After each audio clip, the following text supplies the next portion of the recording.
नमस्कार, मैं हूं साक्षी ममगाई। किसी अभ्यर्थी के एक इम्तिहान पर कितने अरमान ठहरे होते हैं, ये उसके चैन और रैन अच्छी तरह समझते हैं। भागते हुए समय की रफ्तार से कितनी ही बार दो दो हाथ करने पड़ते हैं। बल्कि ये भी कहा जाता है कि जब बच्चे चुनौतियों से मंचन और मनोरंजन से भंजन कर लेते हैं, तब जाकर खुद को परीक्षा के लिए सही मायनों में तैयार महसूस करते हैं। अब इतने जबरदस्त जतन यदि किसी हेरा फेरी के भेंट चढ़ जाए या फिर कुछ संदेह अनिश्चितता बनकर उन्हें डराने लगे, तो स्वयं सोचिए कि किसी भी मेहनती की आशाओं पर क्या प्रभाव पड़ेगा। जाहिर सी बात है कि अभ्यर्थी निराश महसूस करेंगे, ठगा महसूस करेंगे, है ना। समस्या ये है कि ठीक यही भाव अभी कनिष्ठ सहायक परीक्षा देकर आए परीक्षार्थियों के भीतर है, वो भी सिर्फ कुछ शंकाओं और कुछ सवालों की वजह से। अब क्या ये सवाल है, संशय कहाँ से पैदा हुए हैं, बीते दिन की हुई परीक्षा में कौन सी शिकायतें उठाई जा रही हैं, ये तो आपको बताएंगे ही। साथ ही प्रदेश के साथ ये भी जानेंगे कि इस परीक्षा को करवाने वाली उत्तराखंड लोक सेवा आयोग मामले में क्या तर्क दे रही है, आयोग का क्या कहना है कि हेराफेरा हुई है या फिर नहीं। आइए रिपोर्ट में जवाब जानते हैं।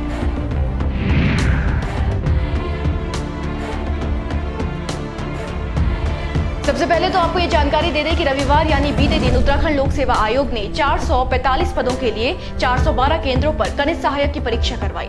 1,14,000 अभ्यर्थियों ने परीक्षा दी।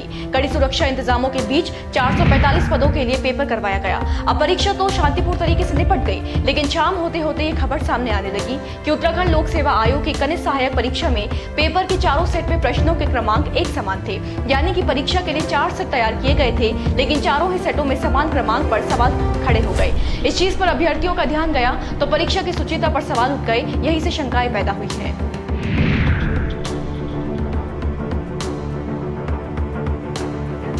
देखिए, प्रश्न क्रमांक समान होने का मतलब यह है कि चाहे सेट ए हो, सेट बी हो, सेट सी हो या फिर सेट डी हो, जो प्रश्न जिस नंबर पर सेट ए में होगा वो प्रश्न उसी नंबर पर बाकी सेटों में भी होगा। बड़ी बात यह है कि रविवार को जो कनिष्ठ सहायक भर्ती परीक्षा हुई, उसमें सिर्फ प्रश्नों का क्रमांक एक होने का आरोप नहीं था, बल्कि विकल्प भी समान क्रम में होने की शिकायत थी। सीधा सीधा कहे तो चारों ही सेट कॉपी थे एक दूसरे के। इस पर सवाल ये उठा कि पहले तो प्रश्न क्रमांक समान होने का कोई औचित्य नहीं है। दूसरा, अगर ना तो सवालों के क्रम बदले गए और ना ही ऑप्शन, तो फिर 4 सेट किस लिए बनाए गए। इन्हीं सवालों को उठाते हुए उत्तराखंड बेरोजगार संघ के अध्यक्ष बॉबी पवार ने आयोग के खिलाफ मोर्चा खोल दिया है। आयोग के अधिकारियों को नैतिकता के आधार पर इस्तीफे देने की मांग की है।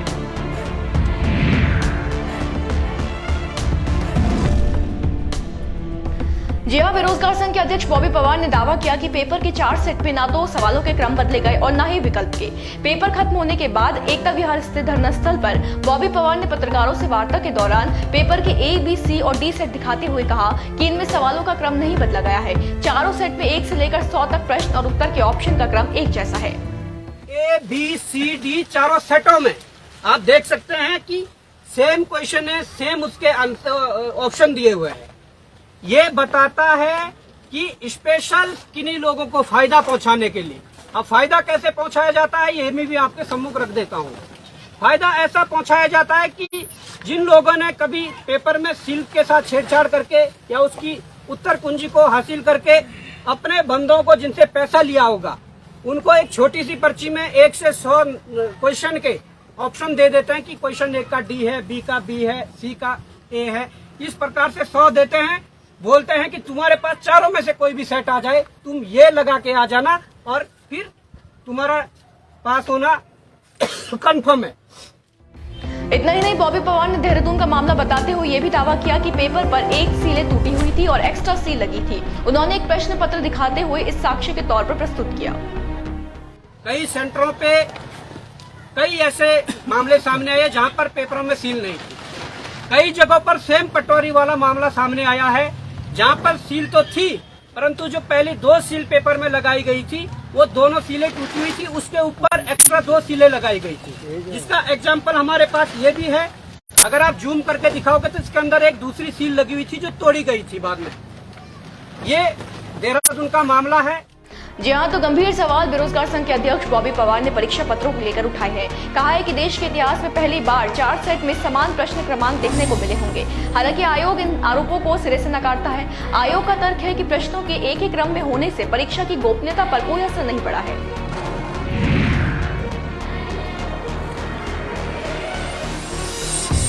बताएं कि कनिष्ठ सहायक भर्ती परीक्षा में प्रश्न पत्रों के सभी सेट में प्रश्नों के एक ही क्रम में होने की शिकायत उत्तराखंड लोक सेवा आयोग को भी मिली। इस पर आयोग ने साफ किया है कि प्रश्नों के एक ही क्रम में होने से परीक्षा की गोपनीयता पर कोई असर नहीं पड़ा। ये परीक्षा पूरी तरीके से पारदर्शिता के साथ हुई है। आयोग के मुताबिक सभी सेट में प्रश्नों के एक ही क्रम में होने की शिकायत परीक्षा के दौरान नहीं की गई। सभी परीक्षा कक्ष में परीक्षक तैनात थे और इस कारण एक दूसरे से पूछने का सवाल ही पैदा नहीं होता। अभ्यर्थियों को भी इसकी जानकारी परीक्षा हॉल के बाहर आकर ही मिलनी होगी। इससे परीक्षा की विश्वसनीयता पर सवाल नहीं उठाए जा सकते हैं। इसी के साथ आयोग ने कहा है कि विभिन्न माध्यमों से प्रश्न पत्र की सीरीज को आधार बनाकर भ्रामक और आधारहीन सूचनाएं प्रसारित की जा रही हैं, जो पूरी तरीके से निराधार और असत्य है।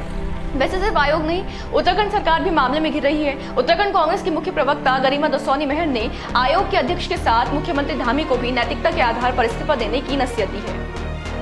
नैतिकता के आधार पर मुख्यमंत्री जी आपको भी अपनी कुर्सी त्यागनी चाहिए और आयोग के अध्यक्ष को तो तत्काल प्रभाव से अपना इस्तीफा दे देना चाहिए। ये किस तरह की सरकार चल रही है? ये सर्कस हो रहा है क्या प्रदेश के अंदर? आप कितनी किरकिरी और कराएंगे उत्तराखंड की? कितने और युवाओं को हताश और निराश करेंगे आप लोग? हर बार आप कहते हैं कि अच्छा जो बीत गया उसको बिसार दो, आगे की जो परीक्षाएं हैं उसमें बैठो। चारों प्रश्न पत्र रेप्लिका एक दूसरे के, आपने सुना है कभी? तो 4 सेट बनाने की क्या जरूरत थी? तो कुल मिलाकर उत्तराखंड में एक और भर्ती परीक्षा पर जबरदस्त बहस छिड़ गई है। हालांकि आयोग तमाम शिकायतों को निराधार बता रहा है, लेकिन देखना यह है कि आयोग के तर्क युवाओं को कितने ठोस लगते हैं। संशय और शिकायतों के बीच सत्य किस तरीके से जीतेगा, ये देखने वाली बात रही। तो वह जो भी आपके लिए लेकर आएंगे, बने रहे देवभूमि इनसाइडर के साथ। आज ही डाउनलोड करें देवभूमि इनसाइडर।